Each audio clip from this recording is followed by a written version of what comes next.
The winter nights in Eldridge Hollow were infamous for their cruel beauty. The frost-covered trees whispered secrets when the wind howled through their skeletal branches, and the moon often hid behind thick clouds, casting the valley into an inky abyss. For decades, the villagers warned newcomers not to wander after dark, but there was always someone who didn't listen. Tonight, that someone was Daniel, a city dweller in search of tranquility. He had come to Eldridge Hollow to escape the chaos of his life, a breakup, a job he hated, and a need to rediscover himself. The quaint cottage he rented stood at the edge of the woods, its windows rimmed with ice and its fireplace sputtering weakly against the encroaching cold.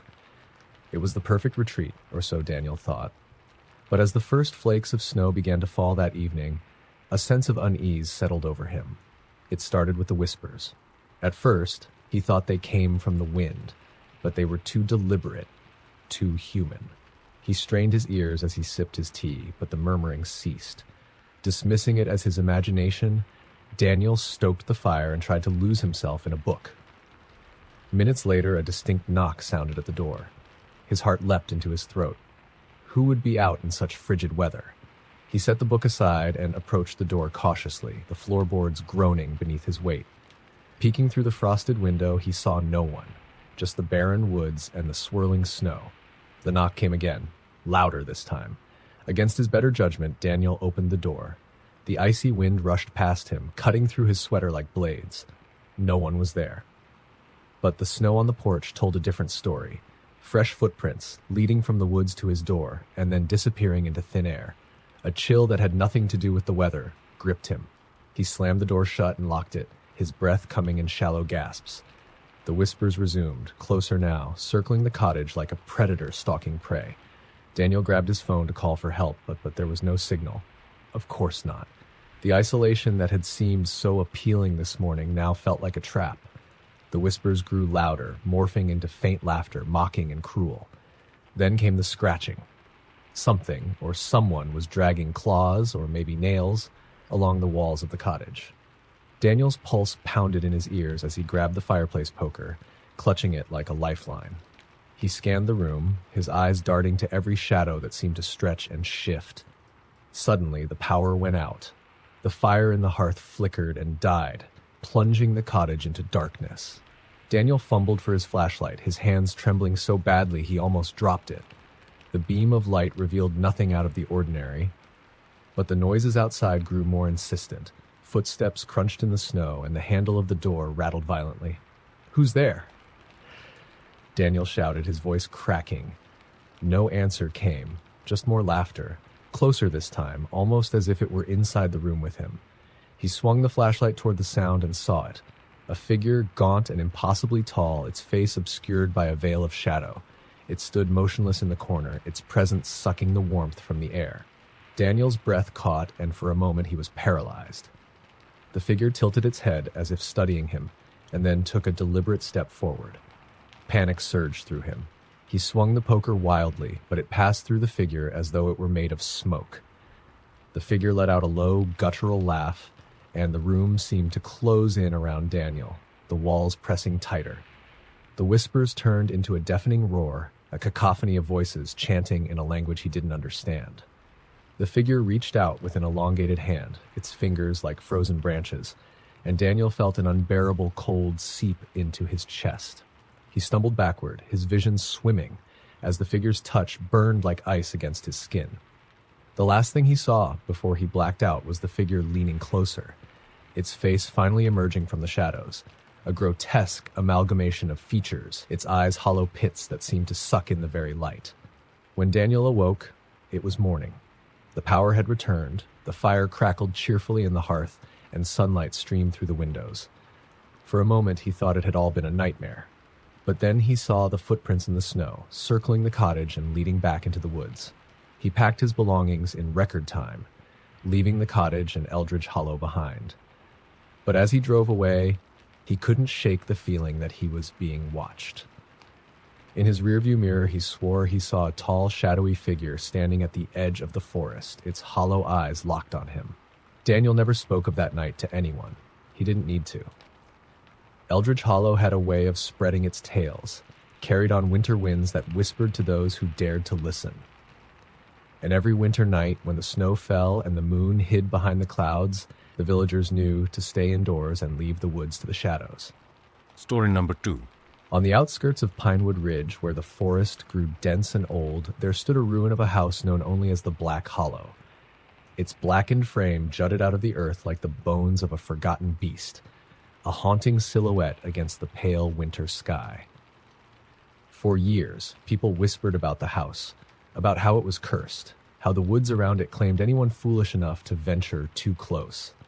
But whispers and legends didn't scare Alicia and her 3 friends. They craved thrills. The 4 of them stood at the edge of the forest on a cold December night, their breath misting in the frigid air. The full moon illuminated their path, casting long shadows that seemed to slither when no one was looking.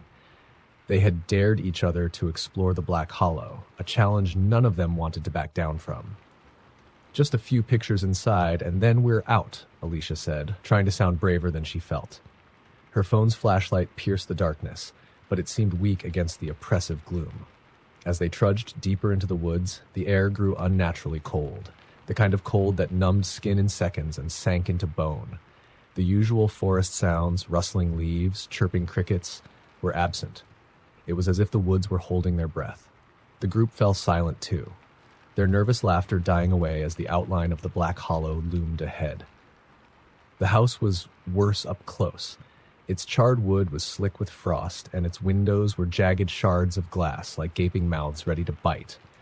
A heavy sense of wrongness hung around it, as though the house were alive and watching. "All right, let's do this quick," Mark muttered, glancing nervously over his shoulder. The others nodded, their bravado slipping away.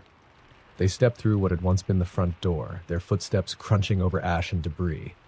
Inside, the air was thicker, heavier. The walls were scorched black, and strange symbols had been carved into the wood, their jagged lines twisting and looping in ways that hurt to look at.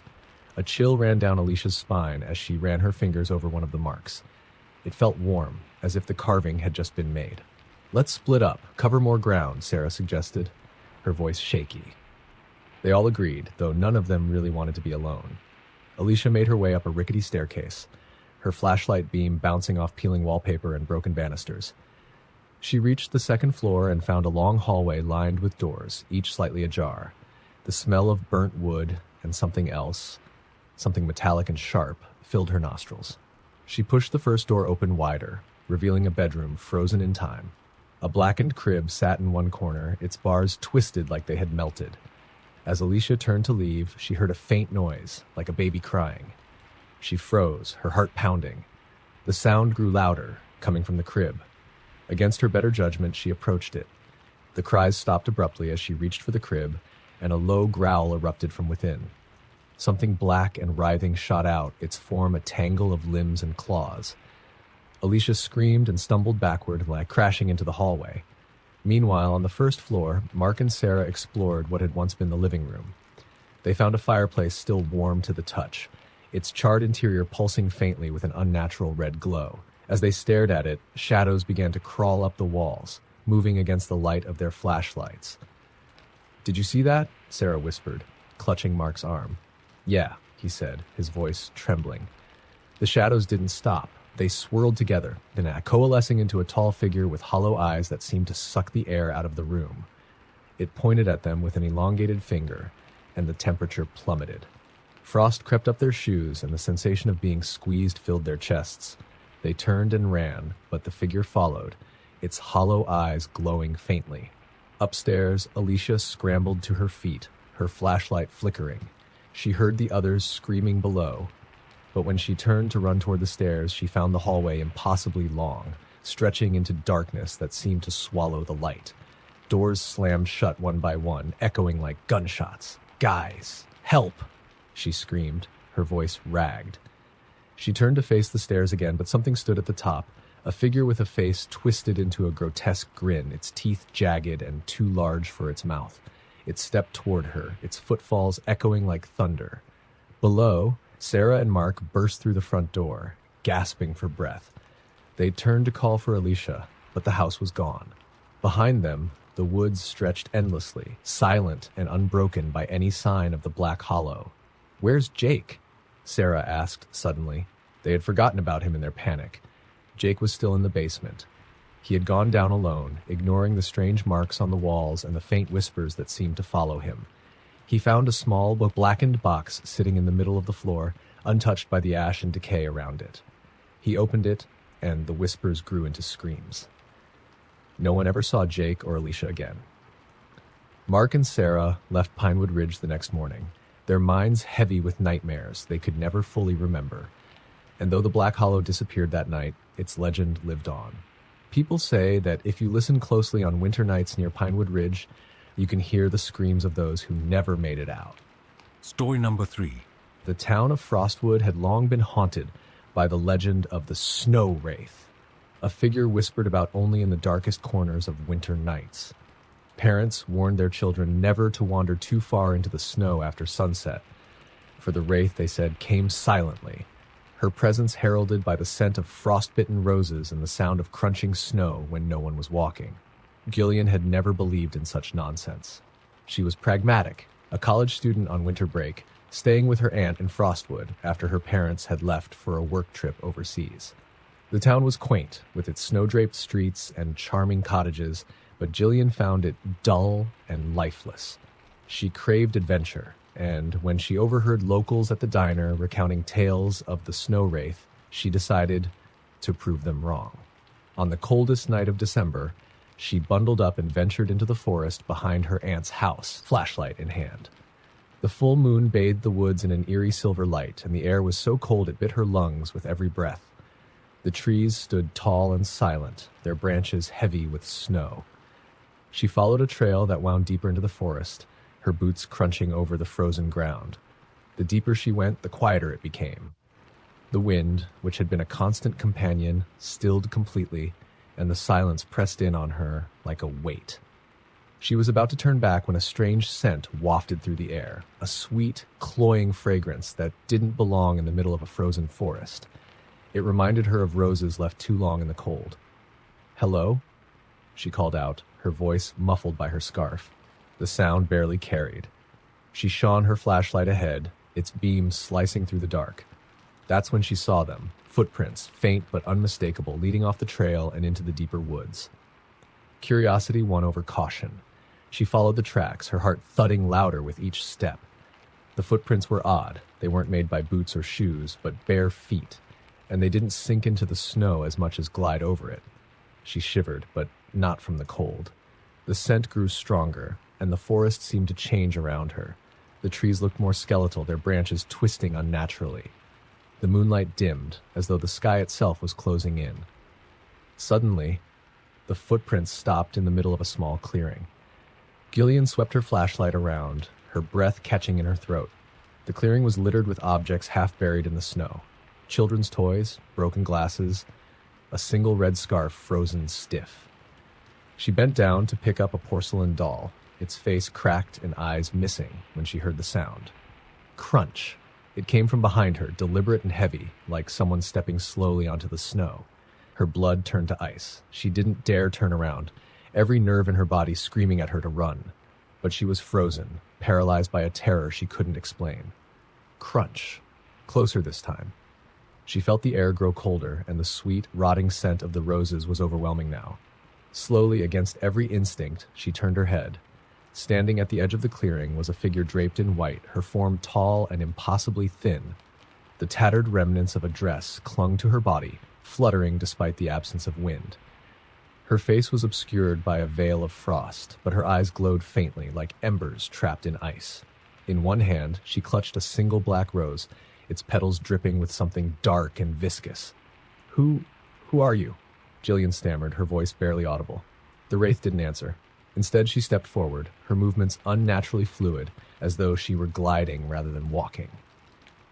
The clearing grew colder still, frost creeping up Gillian's legs and locking her in place.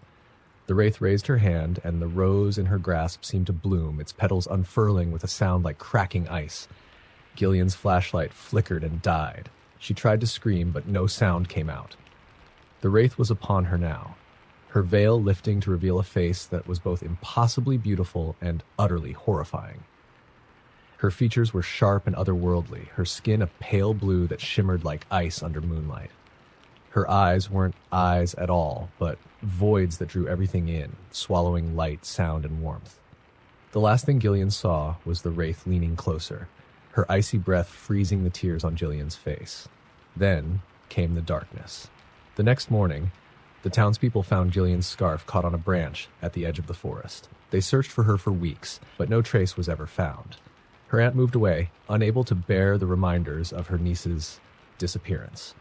But on some winter nights, when the air is still and the snow glitters under the moon, some say you can hear the crunch of footsteps in the woods behind the old house and catch the faint scent of frost-bitten roses.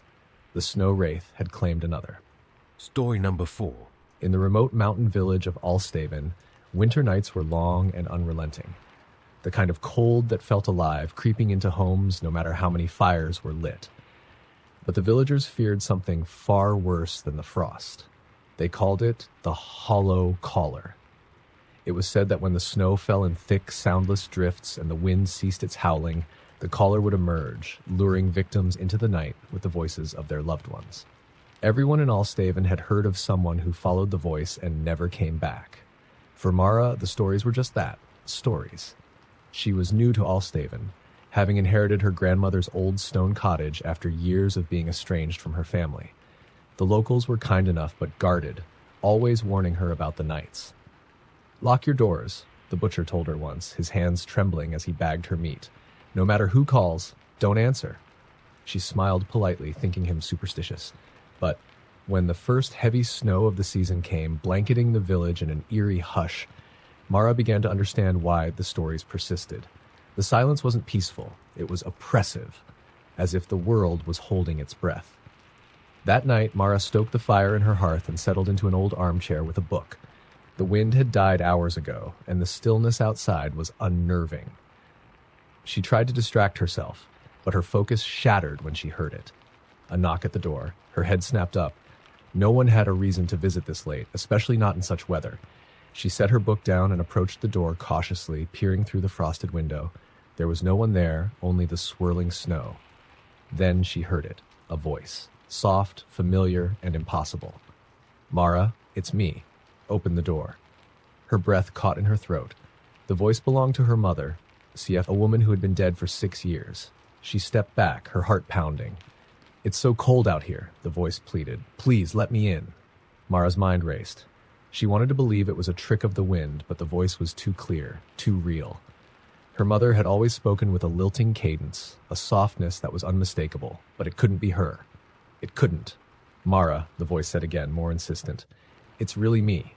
Open the door." Tears welled in her eyes as conflicting emotions warred within her. Grief, disbelief, terror. Against her better judgment, she reached for the latch, her fingers trembling. But just as she was about to undo the lock, she stopped. Something wasn't right. The voice, though perfect in tone and inflection, was flat, lacking the warmth that her mother's always had. It was like a recording, something trying to mimic, but not fully understanding the humanity behind the sound. She backed away from the door, her pulse roaring in her ears. The voice shifted then. It grew sharper, colder. "Mara, open the door. Now." The air in the room felt heavy, and the fire in the hearth sputtered, its light dimming. The voice outside turned into a chorus, a cacophony of cries, each one more desperate than the last. Her mother, her father, friends from her childhood, all of them begging, pleading, their words blending into a grotesque symphony. Mara clapped her hands over her ears, sinking to the floor as the voices grew louder, filling the small cottage with an unbearable noise. "Go away," she screamed. Then silence. She opened her eyes, her breath hitching. The fire was still low, the room unnaturally cold. She dared a glance at the window and screamed. A face was pressed against the glass, pale and featureless, save for 2 dark, hollow pits where eyes should have been. The mouth was stretched into an unnatural grin, revealing rows of jagged teeth that looked as though they'd been carved from ice. The figure tapped on the glass with long, claw-like fingers. The sound was delicate, like icicles breaking in the wind. Mara scrambled backward, clutching at anything she could reach. A poker from the fireplace, a heavy book. The figure tilted its head as if curious, and then it began to push against the door. The wood groaned under the pressure, frost spreading like veins across its surface. Panicking, Mara threw the poker into the fire, stoking the flames into a sudden roar. The light seemed to drive the figure back, its grin faltering. It retreated into the shadows, melting into the blizzard beyond the window. The frost receded and the room warmed slightly, but Mara didn't dare sleep. The next morning, the villagers found her pale and trembling, the poker still clutched in her hands. She told them what had happened, and they nodded solemnly. "The hollow caller never gets in unless you invite it," one of them said. Mara didn't stay in Alstaven after that. She left the cottage and never returned, but sometimes, on cold winter nights, she could swear she heard the faint echo of her mother's voice, calling to her from the dark. Story number 5. The blizzard struck Ravenmoor unexpectedly, blanketing the town in a thick, suffocating silence. Power lines snapped under the weight of ice, plunging the area into darkness. For Eliza, stranded in her family's old manor on the outskirts, it was supposed to be a cozy retreat. But as the night deepened, she realized she wasn't as alone as she thought. The manor had been in her family for generations, a sprawling, decaying relic of wealth long since gone. Eliza had spent summers there as a child, but returning after so many years felt strange, even disquieting. The long hallways seemed narrower, the shadows deeper. She lit a few candles, their flickering light barely cutting through the gloom, and tried to focus on a book. But the howling wind outside made her uneasy, as if it were trying to seep through the walls. The faint creaks and groans of the old house didn't help. Still, she told herself it was just her imagination. Then she heard it. Footsteps above her. Eliza froze. The manor was 3 stories tall, its upper floors dusty and abandoned. No one had been up there in years. At first, she tried to rationalize the sound, settling beams, maybe an animal that had found its way in. But the footsteps were deliberate, heavy, and moving. Gathering her courage, she grabbed an old lantern and climbed the stairs. The flame cast eerie, shifting shadows on the peeling wallpaper. When she reached the second-floor landing, she stopped to listen. The footsteps had ceased, but the oppressive silence that replaced them was worse. "Hello?" she called, her voice shaking. It echoed faintly down the hall, disappearing into the dark. She moved cautiously, checking each room. Dust motes danced in the air, disturbed by her passing, but everything seemed untouched. Finally, she came to the door at the end of the hall, slightly ajar. It was the only room that had always been locked when she was a child. Her grandmother's sewing room. Eliza hesitated, then pushed the door open. The room was empty, the furniture shrouded in dust and cobwebs, but as her lantern's light swept across the space, she saw something that made her heart drop. In the center of the room, a chair faced the window, and on it sat a doll. It was old, its porcelain face cracked, its dress yellowed with age. She remembered the doll. It had belonged to her grandmother, and Eliza had always hated it. Its painted eyes seemed to follow her even now. A sudden gust of wind rattled the window, and the doll toppled over. Eliza jumped, her heart pounding. She stepped closer to set it upright, but stopped when she saw the floor. In the dust were footprints, small, childlike footprints that led from the door to the chair. Her breath caught in her throat. She hadn't seen those when she entered. Before she could process what was happening, the lantern flickered and died, plunging her into darkness. Panic set in as she fumbled to relight it, her fingers trembling. That's when she heard it, faint giggling, high-pitched and chilling, coming from somewhere in the room. It was followed by the soft patter of bare feet moving across the floor. The lantern sparked back to life, and Eliza swung it wildly, searching for the source of the sound. The room was empty, but the doll was no longer on the chair. It was on the floor, its cracked face turned toward her, its painted mouth twisted into a faint smirk. She backed out of the room, her heartbeat deafening in her ears. But as she reached the hallway, the door slammed shut behind her, the force shaking the walls. She turned and ran, the lantern casting frantic light as she descended the stairs 2 at a time. When she reached the main floor, the front door was wide open. Snow blew in, forming a thin layer over the floor. Eliza hadn't opened it. She stepped toward it cautiously, the cold biting her skin, when the lantern's flame dimmed again. This time, it didn't go out completely. It glowed faintly, just enough to illuminate the reflection in the glass of the door. Behind her, a figure stood at the top of the staircase, It was small, the size of a child, but wrong in every way. Its limbs were unnaturally thin, its neck bent at an impossible angle. Its face was shadowed, but two glinting eyes stared directly at her. In its hands, it clutched the doll, its fingers digging into the porcelain as though they were part of the same being. Eliza screamed and bolted into the snowstorm, not stopping until she reached the nearest neighbor, miles away. When she told them what had happened, their faces grew pale. "That doll," the old woman next door said, her voice trembling. "Your grandmother always said it was her daughter's, the one who died in that house. She claimed the girl never really left." Eliza never returned to the manor. Locals say the house still stands, though no one dares to go near it. But sometimes on stormy winter nights, passers-by swear they see a small figure standing in the upstairs window, clutching a doll and watching the world outside. Story number 6. The forest behind the town of Bitter Hollow was said to be cursed, but only in winter. Locals avoided it entirely when the first snowfall blanketed the ground. They called it the Echoing Grove. Once the snow came, the woods were no longer silent. Whispers drifted through the trees, calling out to anyone foolish enough to venture inside. Eva didn't believe in curses. She was new to Bitter Hollow, having moved to the town to escape the chaos of the city. The locals' warnings amused her more than anything. An avid hiker, she couldn't resist exploring the infamous forest one cold, clear December evening. The air was crisp, the snow sparkling under the moonlight, and she felt exhilarated as she entered the woods. At first, it was peaceful. Her boots crunched softly over the snow, and her breath clouded in the frosty air. The trees stood tall and dark, their branches heavy with ice. But as she moved deeper into the grove, a strange sensation came over her. It felt as if she were being watched. The air grew heavier, and the silence became unnerving, almost unnatural. Then she heard it, a faint voice, soft and distant. Eva. She froze. Her name. The voice was quiet but unmistakable. She scanned the trees, but there was no one in sight. "Who's there?" she called, her voice wavering slightly. The only response was the crunching of snow underfoot, not hers. The sound came from deeper in the forest, deliberate and slow. Against her better judgment, she followed it. The path grew narrower, the trees closing in. Shadows stretched unnaturally, and the temperature dropped even further. The voice called again, closer now, its tone soothing, almost familiar. "Eva, come here." She quickened her pace, desperate to find the source. The voice tugged at something deep inside her, an emotion she couldn't name. It reminded her of her mother, who had passed away years ago, but distorted somehow, as though being spoken underwater. The trees opened suddenly into a clearing, and Eva stopped in her tracks. In the center stood an old, gnarled tree, its branches stretching like skeletal arms. At its base was a figure, hunched and cloaked in shadow.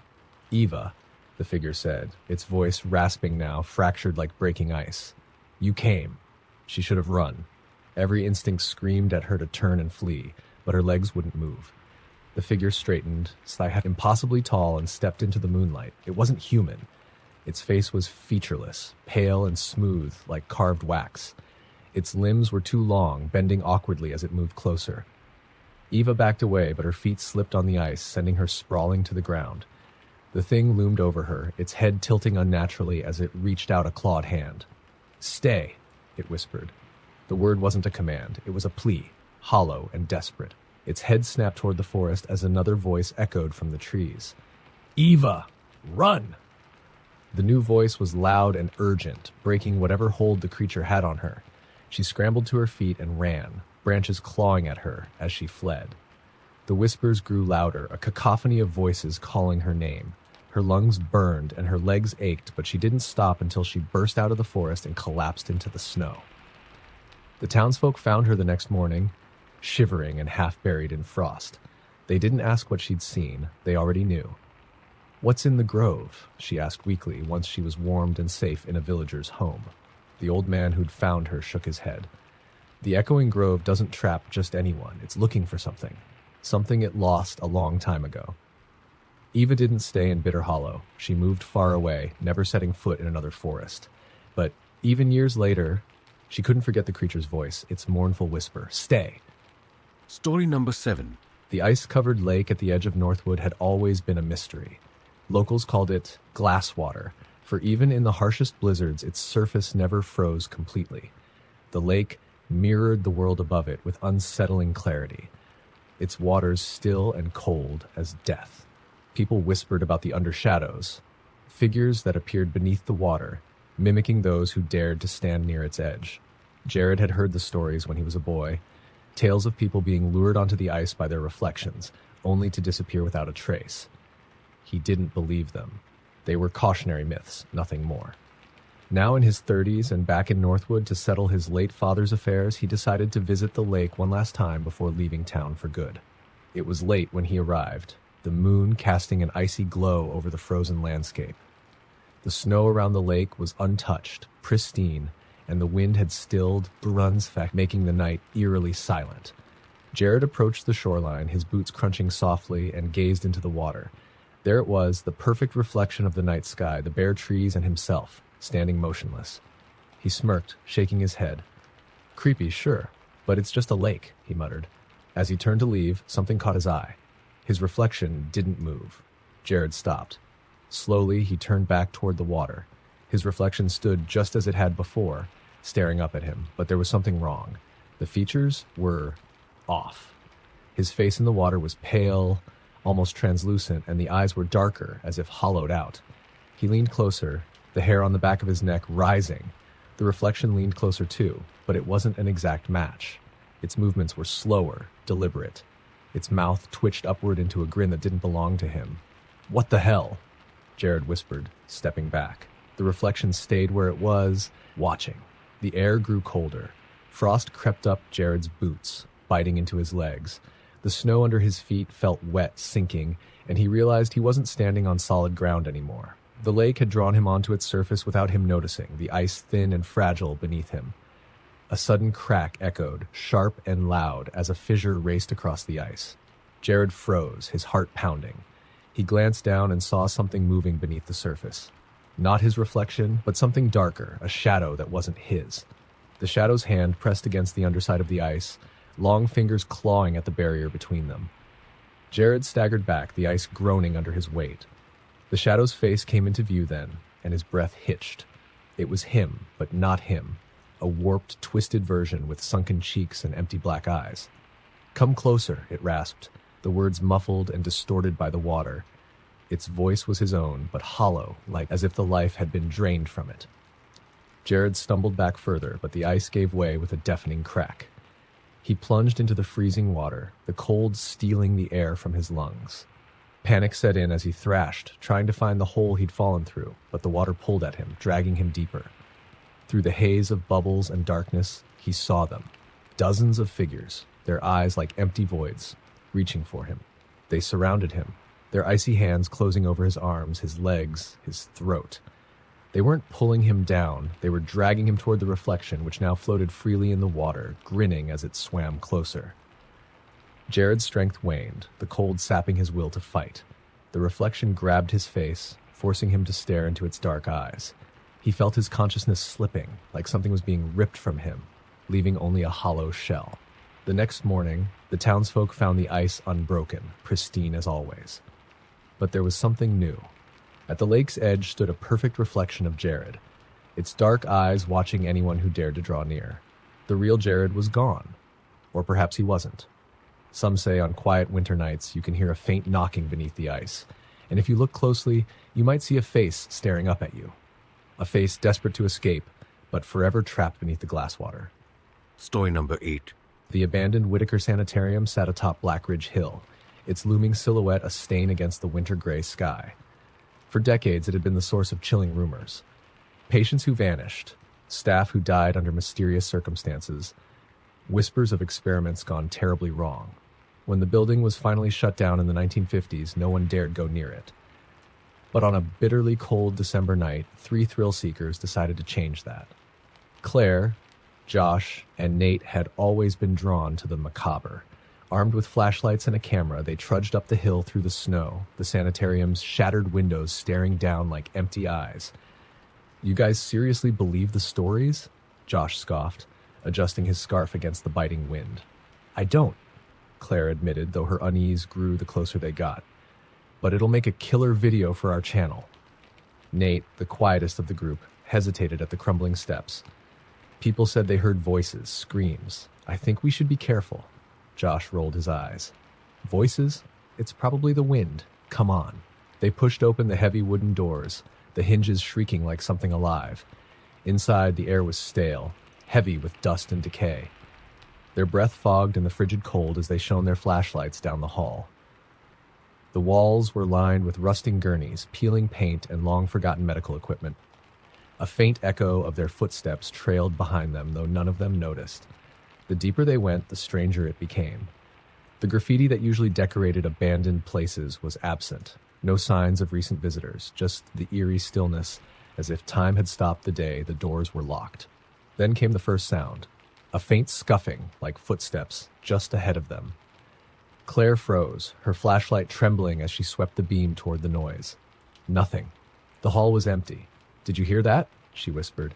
Probably a rat, Josh said, though his voice lacked its usual bravado. He led the way forward, the sound of his boots crunching on debris unnervingly loud. They found a staircase leading to the basement. Claire hesitated, glancing at Nate, who looked pale. Do we have to go down there? She asked. Josh grinned, though it didn't reach his eyes. That's where all the creepy stuff probably happened. You're not scared, are you? Swallowing her fear, Claire followed. The basement was worse than the upper floors. The air was damp and the smell of mildew was overpowering. Their flashlights revealed rows of old restraints, chains dangling from the walls, and medical diagrams curling with age. Then Nate gasped.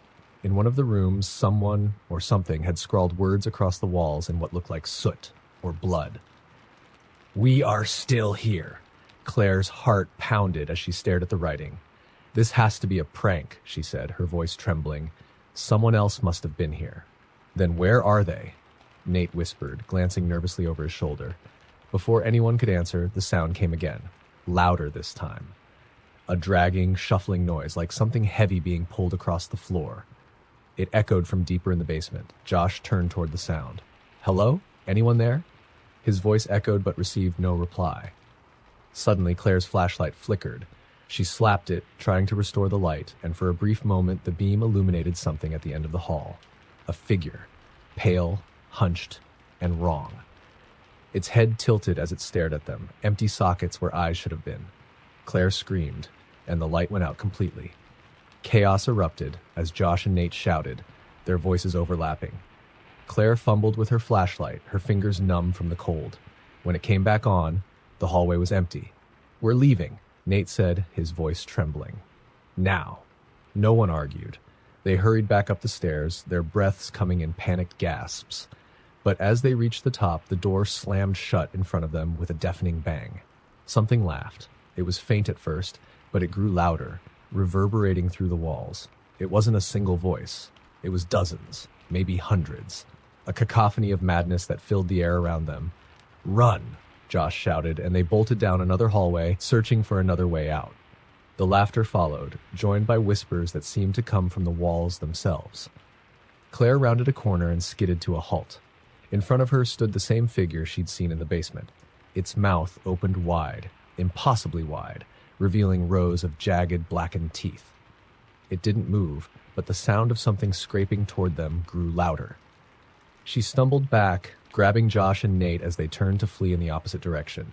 The hallways twisted and turned, each one looking the same, and panic set in as they realized they were lost.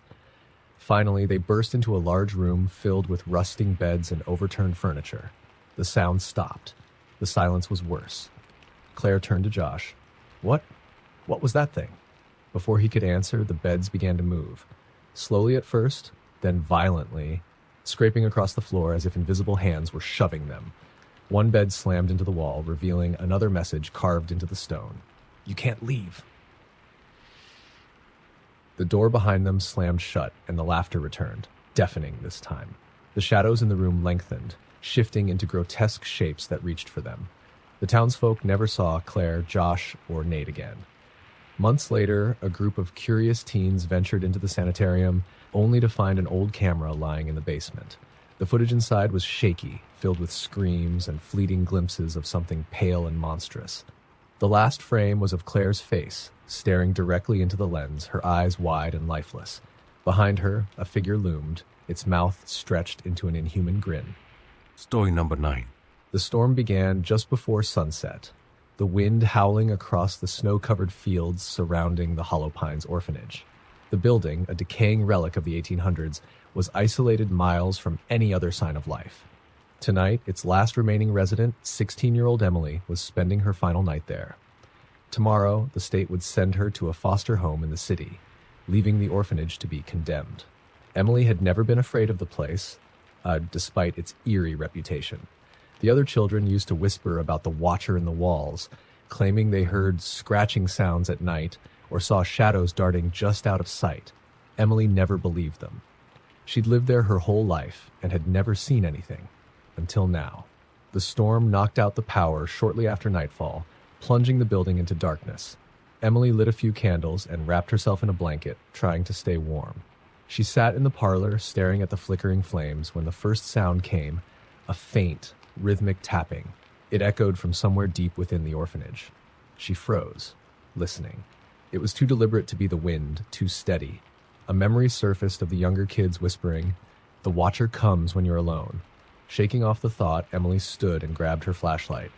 She told herself it was probably a loose shutter banging against a window. As she moved through the hallways, the sound grew louder, sharper, like nails tapping against wood. She reached the grand staircase and shone her light up toward the second floor. The beam caught something at the top, a flash of movement. Just for an instant, her heart raced. "Hello?" she called, her voice echoing. No response. The tapping stopped. Emily climbed the stairs, her footsteps hesitant. At the top, she found nothing but shadows. She turned to go back down when she noticed something strange. The wallpaper along the hallway seemed to bulge outward, as if something was pressing against it from the other side. She stepped closer, her hand trembling as she reached out to touch it. The bulge shifted. Emily gasped, stumbling backward. A muffled sound came from the wall, like someone whispering her name. She dropped the flashlight and it rolled across the floor, casting wild shadows. The bulge moved again, traveling down the wall toward the end of the hallway. The whispers grew louder. Fighting the urge to run, Emily grabbed the flashlight and followed. The bulge stopped outside the door to the old dormitory, where dozens of bunk beds still stood untouched for years. She pushed the door open, the hinges creaking loudly. The room was empty, but the whispers continued, coming from all around her. She spun in place, shining the light over the beds, the walls, the ceiling. The shadows danced, but nothing moved. Then she saw it, a pair of glowing eyes staring at her from under one of the bunks. She froze as the thing crawled out, its movements unnatural, its limbs bending the wrong way. It was human-like, but emaciated, its skin gray and stretched tight over its bones. Its face was eyeless, save for the glowing orbs, and its mouth twisted into a wide, unnatural grin. Emily stumbled back, but the creature didn't lunge. Instead, it cocked its head as if studying her. "Why are you leaving us?" it rasped, its voice a chorus of whispers. I don't belong here anymore," she managed to say, her voice barely above a whisper. The creature crawled closer, its long fingers scraping the floor. "But you do. They all stayed. You should, too." Behind it, more figures emerged from the shadows, small, hunched, and wrong. They crawled out from under beds, through cracks in the walls, their eyeless faces fixed on her. The whispers became a cacophony, filling the room. Emily turned and ran, slamming the door behind her. She raced down the hallway, the sound of scratching and laughter echoing behind her. She didn't stop until she reached the front door. She yanked it open, the freezing wind from the storm stinging her face, and bolted outside. When she looked back, the orphanage loomed in the darkness, its windows glowing faintly. For a moment, she thought she saw dozens of faces staring out at her, their eyeless grins watching her retreat. The next morning, a passing snowplow driver found Emily walking along the road, barefoot and shivering. She was incoherent, muttering about eyes in the walls and whispers in the dark. The driver took her to the hospital, where she recovered but refused to speak of the night again. When authorities returned to the orphanage, they found it completely empty. No signs of anyone living there, just rows of dusty beds and a faint, rhythmic tapping coming from the walls. The orphanage was torn down a month later, but the land remains abandoned.